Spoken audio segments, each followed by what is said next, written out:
Welcome to our Moss Adams Reserve webcast, The Art of Balance Sheet Management. I'm Kelly Walsh and I'm the moderator for today's call. The presentation you're about to see is not legal or accounting advice. We encourage you to seek the services of a professional service provider to apply this content to your specific circumstances. Today's presenter is Kenny Martin. Kenny provides accounting, auditing, planning, and risk assessment services to a variety of wineries and vineyards throughout the West Coast. And with that, I'll hand the presentation over to Kenny. Thank you, Kelly. During the program, examples will be used. The examples are meant to illuminate a point and or make generalizations. Please note that conditions in your winery may be different, and that's okay. Today's topic actually came by request from a previous program. It refers to a document representing a snapshot in time. I would like to expand this view and look at it from a number of angles. After today's program, my hope is that you'll have at least one new takeaway for balance sheet management. Should you already be performing most of these tasks, your takeaway might be affirmation that your current process is functioning. So what's the goal? The goal of balance sheet management is timely, logical, and comprehensive decision-making, resulting in efficient operating profitability. In short, this means targeted action, taking all the moving parts of a business that affect the balance sheet, pulling them all together and into a formative and useful tool. When we look at the balance sheet from a past, present, and future perspective, some strategies emerge. You can mine the past, specifically financial and non-financial data. By financial data, I'm referring to historical accounting data. The benefit of financial data is it's readily available, inexpensive as the cost of it has already been incurred, and thus creates value. If you're not using historical accounting data, you're likely missing out on an opportunity. The past can help provide perspective when answering the following question. Where am I at today? I'm a firm believer that developing a plan of action starts with a true self-assessment of where you're at today. Without it, conceptualizing how to get where you want to go is difficult. Crunching numbers on the following can assist in understanding where you're at today. Although there are numerous key metrics for the balance sheet, understanding working capital and debt management may be the most important. Market-based forecasting. Notice I didn't say historical forecasting. Although the past can suggest ranges of outcomes that may occur in the future, forecasting based on expected market conditions is preferred. Once a market-based forecast is developed, ratios and relationships can be compared with historical records, thus ensuring expectations are within acceptable ranges. The tools needed to implement balance sheet management strategies are simple. First, financial and non-financial data.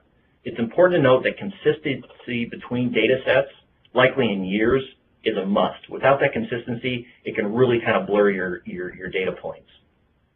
Financial data can represent an account balance, average cost, or other accounting activity.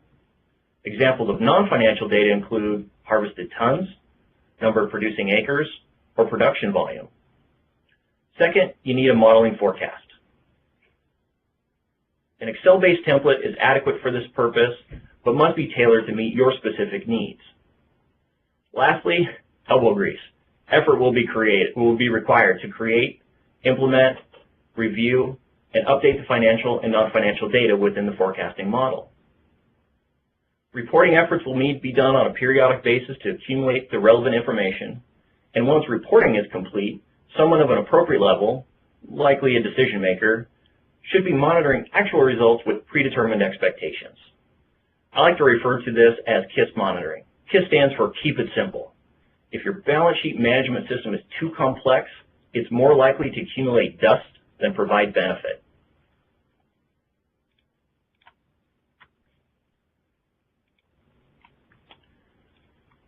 Looking back on prior results can be as simple as looking at prior balance sheets. However, using ratios and relationships can provide comparability between the years. This slide contains possible ratios and relationships that could be tracked and compared.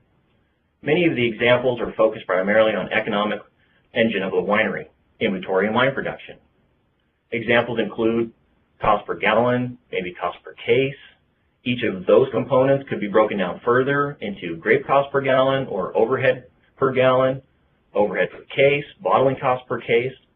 Other types of ratios provide data points as well and suggest different aspects or categories of a company, including liquidity, solvency, and other operating metrics. With so many to choose from, I recommend picking those that provide the most insight into your balance sheet.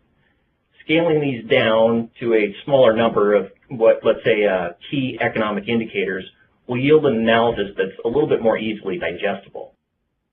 When accumulating these historical records, a couple things to keep in mind. Multiple years is helpful, provides perspective, and again, comparability of the underlying data is a must. So what do we do with these? Here's an example of how historical ratios and relationships could be presented. The schedule includes 3 periods and 3 categories. For liquidity, the current ratio, quick ratio, and working capital amounts are common data points. Working capital is a measure of the company's efficiency and its short-term health. Negative working capital means the company is currently unable to meet its short-term liabilities with its current assets. In our example, we see improvement in the current ratio from the 3rd prior period to the 2nd prior period, then kind of levels off for the 1st prior period. Although inventory, specifically wine inventory, is always classified as a current asset, many wines are aged for longer than 1-year period. This is why I've included the quick ratio, which is similar to the current ratio, however, excludes the effects of inventory. The quick ratio measures a company's ability to meet its short-term obligations with its most liquid assets. The higher the ratio, the better position of the company. Solvency is the ability of a company to meet its long-term fixed expenses to accomplish its long-term expansion and growth.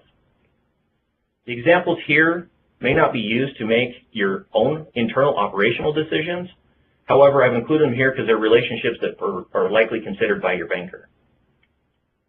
For operating, I've chosen to highlight a number of ratios measured in days, as they provide data points on how long cash is tied up. As you're all aware, producing and selling wine is a capital-intensive business, placing a premium on cash. Changes in inventory, accounts receivable, and accounts payable balances result in both inflows and outflows of cash. What may be less apparent is how many days cash is tied up in these accounts. Even less apparent is how many days it takes for cash to be consumed by payables, absorbed into inventory, and ultimately converted back into cash through accounts receivable collections. Individually, these are identified as average days in accounts receivable, average days in inventory, and average days in accounts payable. For average days in accounts receivable, we can see the days range from 13 to 18 days. By broader industry comparison, this is actually quite short, however not unusual for the wine industry. Average days in inventory is quite a bit longer. Notice the range is from 292 days to 397 days. Ideally, average days in inventory is less than 1 year, meaning inventory turns at least 1 time per year. Special consideration should be given when this exceeds 1 year. That's not to say that it's necessarily a deal breaker if it exceeds 1 year, but again, some special consideration needs to be looked at. For average days in accounts payable, we can see that payment is made to vendors within 52 to 69 days. This is an example of maximizing vendor timelines and pushing out and capitalizing on cash utilization. Now I'd like to switch gears a little and move into balance sheet line item reviews. These reviews should be performed on a periodic basis and act kind of like a check-in for each line item on your balance sheet. The length of time needed for a review should be linear with its importance. So for example, more time should be spent on cash and inventory than prepaids and accruals. Let's start with cash and reflect on the competing demands such as funding operations, growth of new varietals, possibly new brands or entry into new markets, servicing capital requirements such as debt, and funding contingencies. Each of these elements needs to be accounted for. With numerous items to consider and a long lockup period as demonstrated by the cash conversion cycle, a systematic approach to managing cash can help. Think about your own personal finances. If you had some extra cash with which you could purchase a CD, would the amount you'd be willing to commit to a 30-day CD be different than a 1-year CD?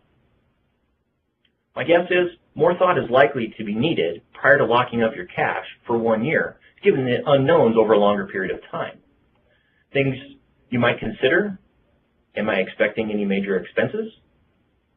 Or do I have enough should something unexpected happen? This is similar to the wine business, as the cash conversion cycle can and often does approach 1 year.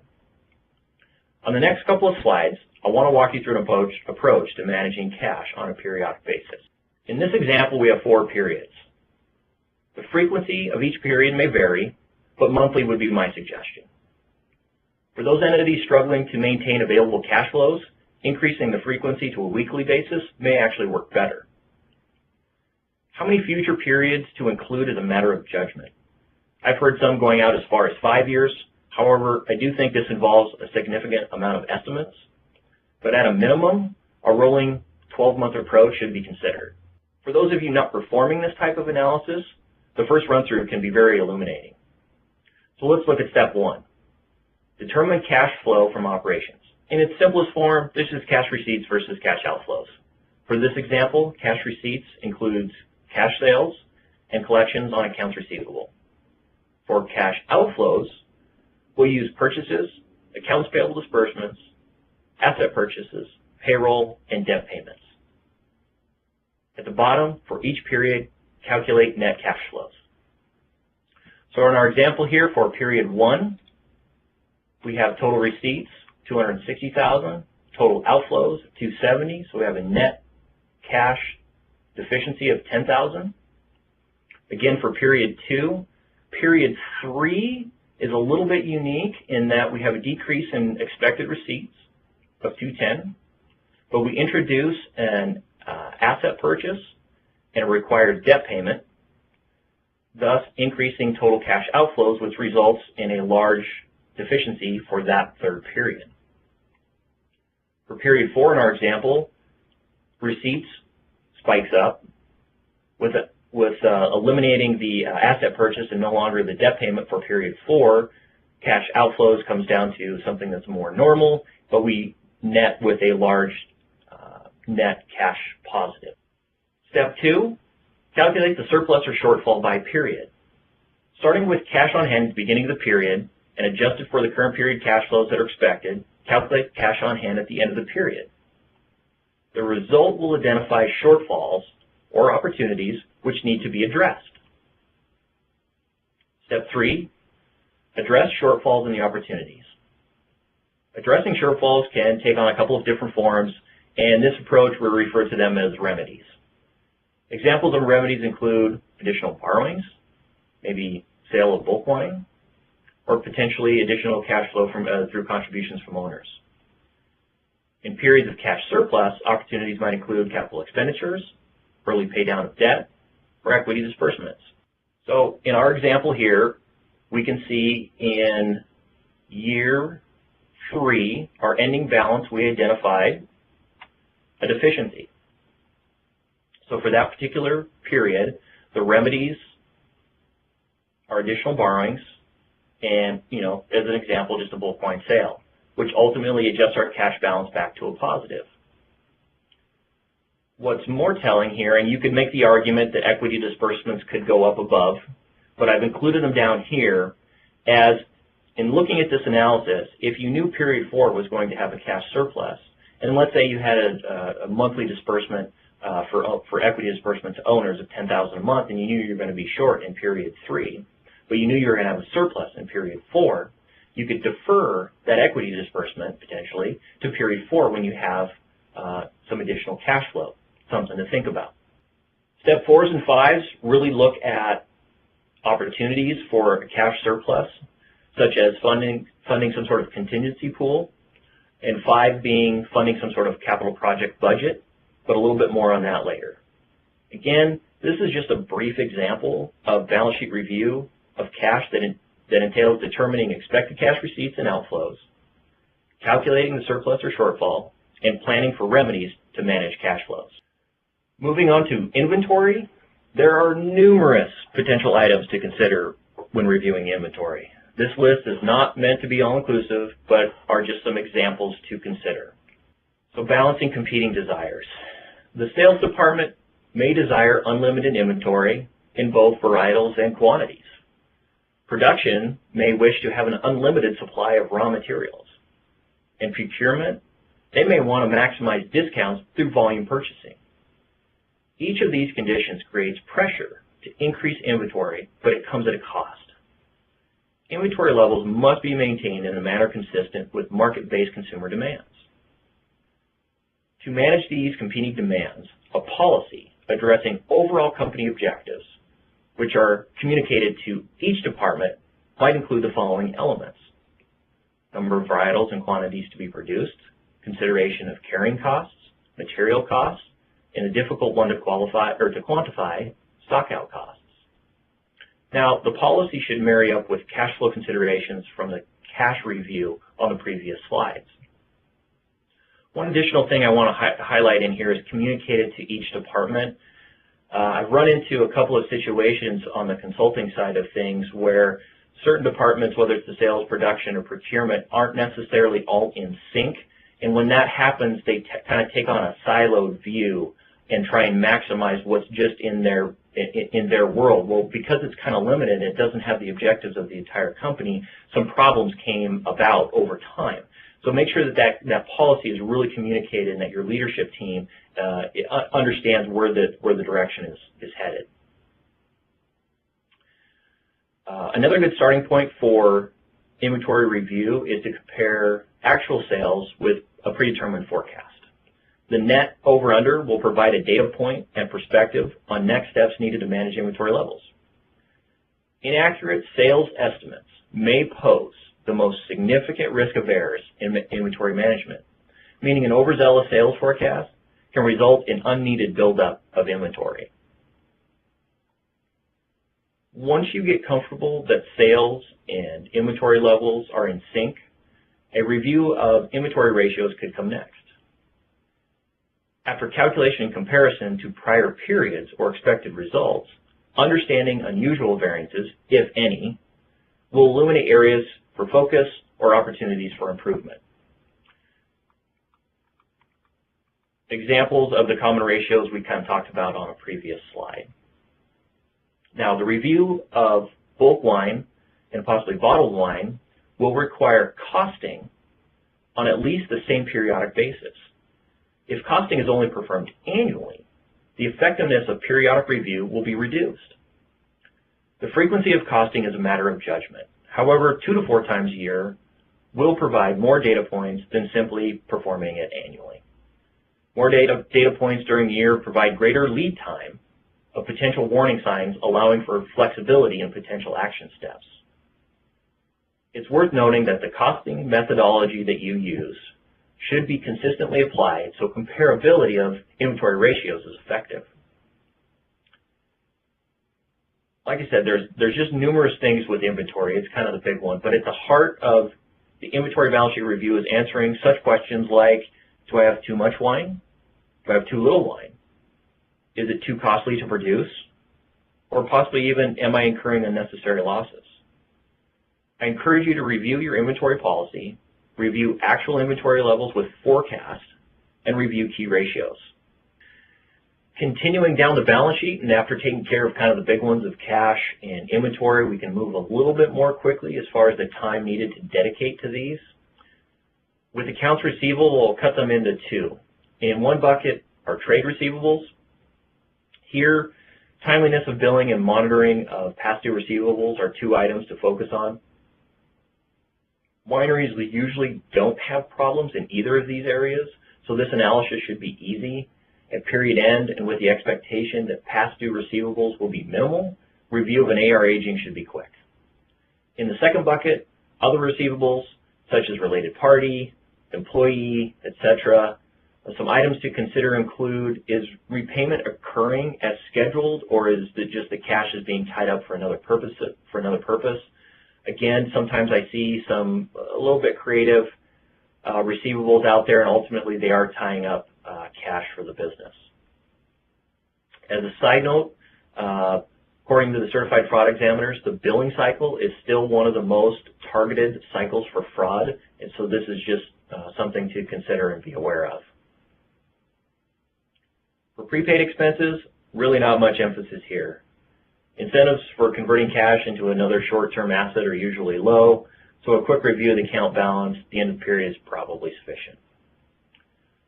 For fixed assets, given the long-term nature of fixed assets, periodic review may occur at larger intervals, maybe such as annually.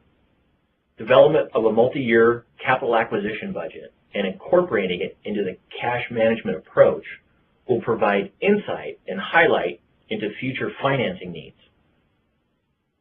Because age and use deteriorates their usefulness, monitoring changes in repair and maintenance costs is also indicative of a need to budget for significant repair or replacement, or possibly suggest an improvement that should have been capitalized. Another item to consider is periodic inventorying of fixed assets. By keeping the fixed asset listing free from assets no longer in service, the process of inventorying annually is manageable. In my experience, annual counts are near the bottom of a company's to-do list, as most assets no longer in service have net book value of 0. As a result, the number of years that pass between counts increases. And as that number increases, so does the effort the next time a count is performed. For debts, some things to consider. Each of these should be reflected in the cash management approach, plus be consistent with the inventory policy. Thoughtful cash management planning ahead of time may lead to more efficient use of cash, thus utilizing borrowings only when needed. It's often easier to obtain favorable financing terms when the need is not urgent. An immediate benefit of maximizing cash utilization is reduced interest costs. For long-term financing needs, this will become apparent via the fixed asset acquisition budget. Aside from the actual cash flows, it's important to consider and ensure that the company's capital structure can be supported by its operations. If overburdened with debts, the company's sales and collection activities may not provide sufficient cash flows to service its capital structure. In recent years, this margin for error has narrowed. Sensitivity to changes in market conditions on a company's capital structure and ability to service that structure needs to be understood. As an example, obviously everybody knows what happened in 2008 with the economy and everything that transpired subsequent to then. One of the things that I see is the companies that had management plans in place to catch changes in their business environment were able to act more quickly. Those that didn't act, and maybe didn't even act at all, and suffered because of that. So a tool that can assist in reducing the risk of error is forecasting. For forecasting, consider current and future market conditions and use historical data sparingly. We've talked about a little bit this morning that the past can highlight a little bit, but the recent past has been nothing but normal. Unfortunately, we've been experiencing back-to-back sort of odd years, and I'm not sure we've reached a new normal, but I think we can all agree it's not the old normal. Regarding the model, more on this in a moment. Again, keep the monitoring simple. Spending the time to have a solid market-based forecast is great, but if monitoring of actual results with expectations doesn't occur, you haven't maximized its potential. So how might this look?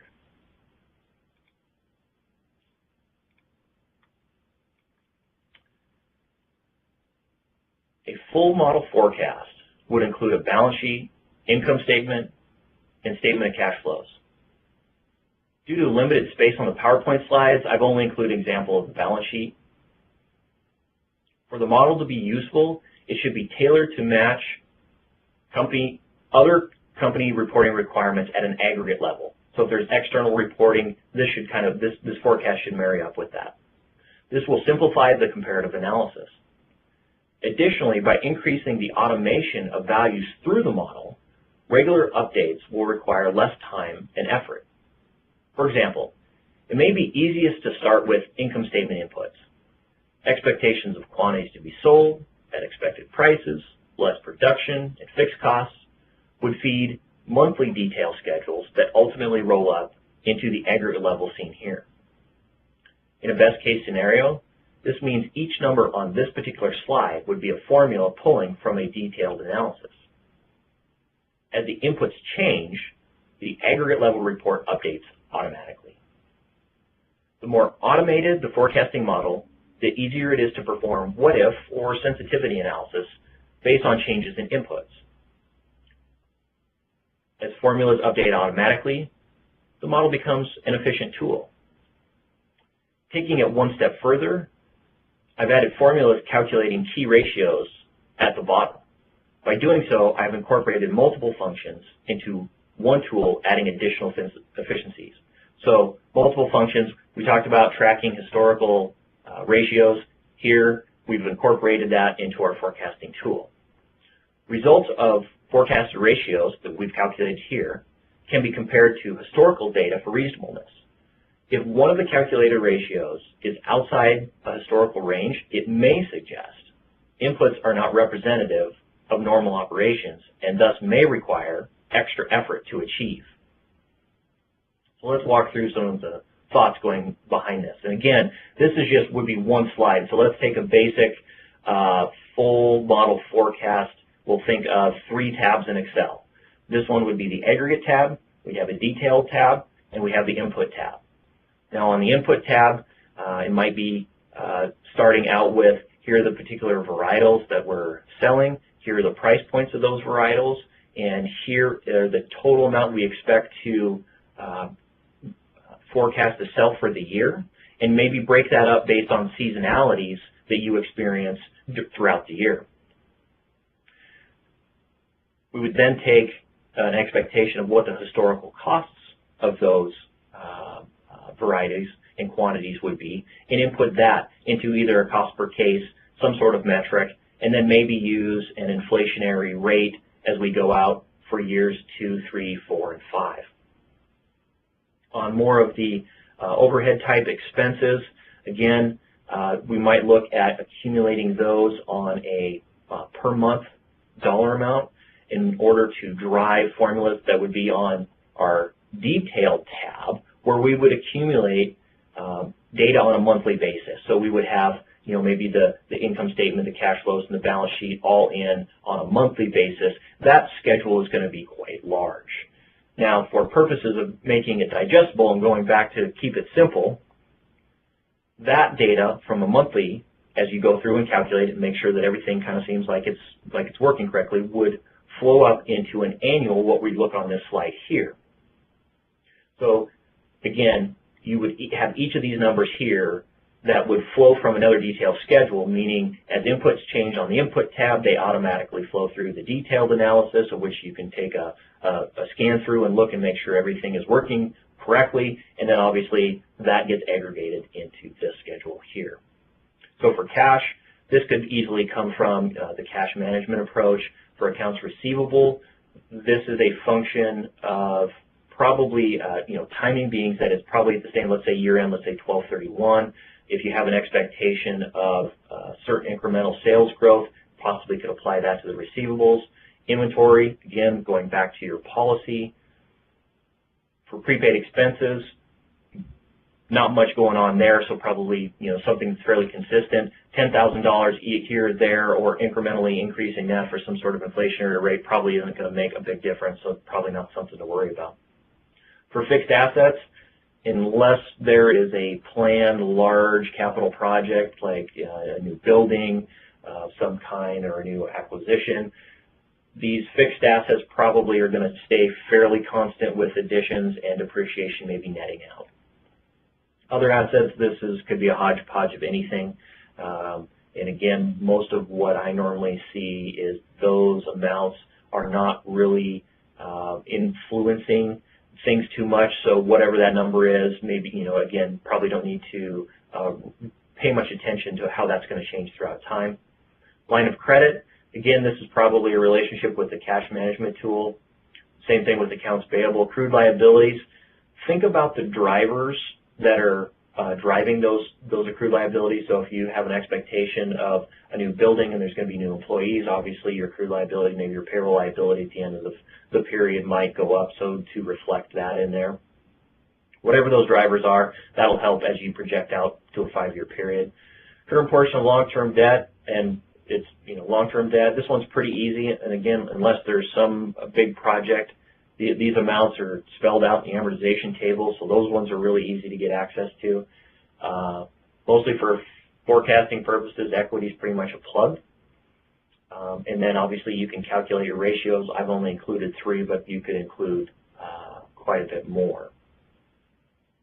Now, depending on your skills with Excel, creating such a model may be overwhelming or too time-consuming. If you don't already have a model, I encourage you to reach out to a trusted advisor for assistance.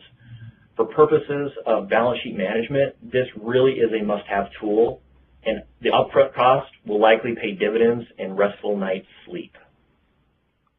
This concludes today's program. After today's program, my hope is that you'll have at least one new takeaway for balance sheet management. Should you already be performing most of these tasks, your takeaway might be affirmation that your current process is functioning. So what's the goal? The goal of balance sheet management is timely, logical, and comprehensive decision-making, resulting in efficient operating profitability. In short, this means targeted action, taking all the moving parts of a business that affect the balance sheet, pulling them all together into a formative and useful tool. When we look at the balance sheet from a past, present, and future perspective, some strategies emerge. You can mine the past, specifically financial and non-financial data. By financial data, I'm referring to historical accounting data. The benefit of financial data is it's readily available, inexpensive, as the cost of it is already. Forecasting based on expected market conditions is preferred. Once a market-based forecast is developed, ratios and relationships can be compared with historical records, thus ensuring expectations are within acceptable ranges. The tools needed to implement balance sheet management strategies are simple. First, financial and non-financial data. It's important to note that consistency between data sets, likely in years, is a must. Without that consistency, it can really kind of blur your data points. Financial data can represent an account balance, average cost, or other accounting activity. Examples of non-financial data include harvested tons, number of producing acres, or production volume. Second, you need a modeling forecast. An Excel-based template is adequate for this purpose and incurred, and thus creates value. If you're not using historical accounting data, you're likely missing out on an opportunity. The past can help provide perspective when answering the following question: where am I at today? I'm a firm believer that developing a plan of action starts with a true self-assessment of where you're at today. Without it, conceptualizing how to get where you want to go is difficult. Crunching numbers on the following can assist in understanding where you're at today. Although there are numerous key metrics for the balance sheet, understanding working capital and debt management may be the most important. Market-based forecasting. Notice I didn't say historical forecasting. Although the past can suggest ranges of outcomes that may occur in the future. Welcome to our Moss Adams Reserve webcast, The Art of Balance Sheet Management. I'm Kelly Walsh and I'm the moderator for today's call. The presentation you're about to see is not legal or accounting advice. We encourage you to seek the services of a professional service provider to apply this content to your specific circumstances. Today's presenter is Kenny Martin. Kenny provides accounting, auditing, planning, and risk assessment services to a variety of wineries and vineyards throughout the West Coast. And with that, I'll hand the presentation over to Kenny. Thank you, Kelly. During the program, examples will be used.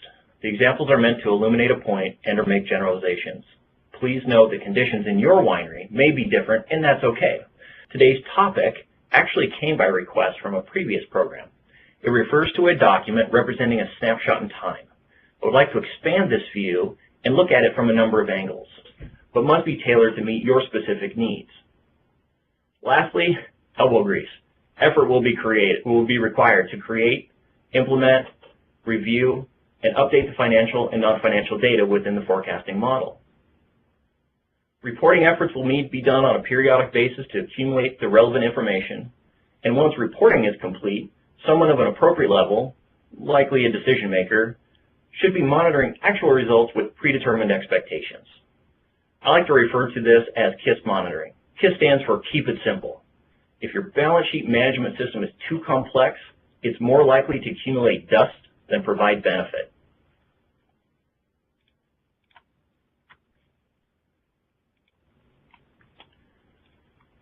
Looking back on prior results can be as simple as looking